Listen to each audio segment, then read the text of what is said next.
नमस्ते सबैजनालाई। नमस्कार, प्रणाम। फेरि पनि आज छुट्टी दुई भाइको। फेरि छुट्टीमा चाहिँ हामी फेरि घुम्नु जाँदैछौँ। अब हेर्दै जानुहोस् हामी अब कहाँ जाने, कता जाने। पहिला खाना खाएर चाहिँ रेस्टुरेन्ट जाने होइन अझै चाल। पहिला चाहिँ खाना खाएर चाहिँ रेस्टुरेन्ट जाने। यहाँ देख्नुहोस् न मजाको छ दिन।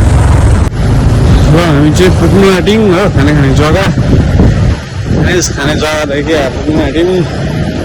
अब म तपाईँहरूलाई आज यसो टाइम पास, एकदमै भ्लगर पनि होइन, जसो टाइम पास हो।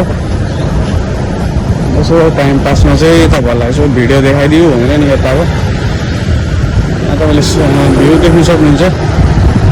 यस्तो छ भ्यू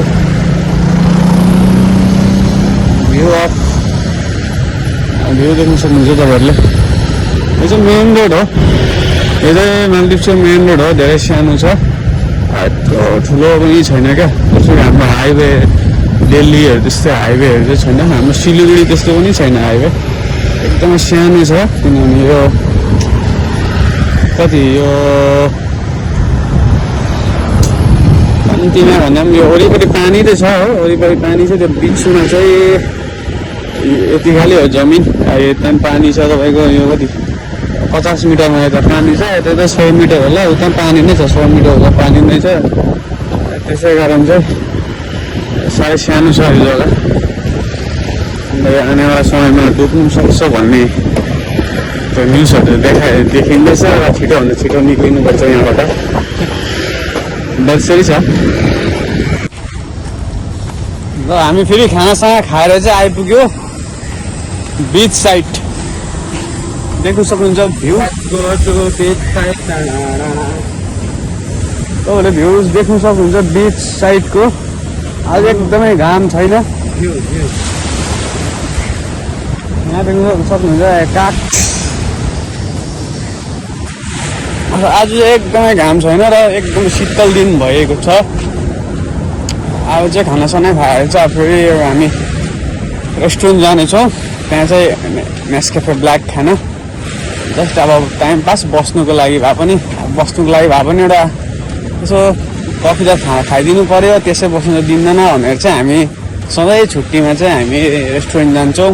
यसो त्यहाँ 2 घन्टा यसो टाइम पास रिल्याक्स गरेर चाहिँ आउँछौँ। अन्त चाहिँ अब के भन्नु, ठिकै छ। दामी मौसम भइरहेको छ अहिले। अब आज छुट्टी पनि आधी दिन त बितिसक्यो। यहाँ हेर्नु सक्नुहुन्छ, यहाँ सबै पानी छ। यहाँतिर पनि पानी छ, चारैपट्टि पानी छ। यहाँ चाहिँ अब धस्किनु सक्छ। बिचबाट धस्क्यो भने चाहिँ गयो। अब माथिबाट झन् यत्रो डेन्जर देख्छ। बिचबाट धस्क्यो भने चाहिँ कसैले बताउनु सक्दैन। यहाँ त्यस्तो नहोस्। अब नि अब त्यस्तो जग्गा छ यहाँ। बेला बेला एकदमै डर लाग्छ पानी पर्दा चाहिँ। यहाँ हिजोदेखि पानी पर्दैछ र पानी पर्दै घाम लाग्दै फेरि एकछिनमा पर्दै, त्यो चाहिँ अब एकदमै डेन्जर साइन हो। अब त्यो चाहिँ अन्त चाहिँ हेर्नु सक्नुहुन्छ भ्यू पोइन्ट। ओके, अब यसो अब क्याफे देखाउँछु तपाईँहरूलाई। ल साथै रेस्टुरेन्ट पनि आयो। हामी यो चाहिँ खाने चाहिँ यही हो। खाने चाहिँ हाम्रो यति खालि हो। अलिकति सस्तो पनि, टाइम पास पनि हुने। अब यसमा हामी कति 3 घन्टा चाहिँ बिताइदिन्छौँ। रेस्टुरेन्ट चाहिँ यही हो।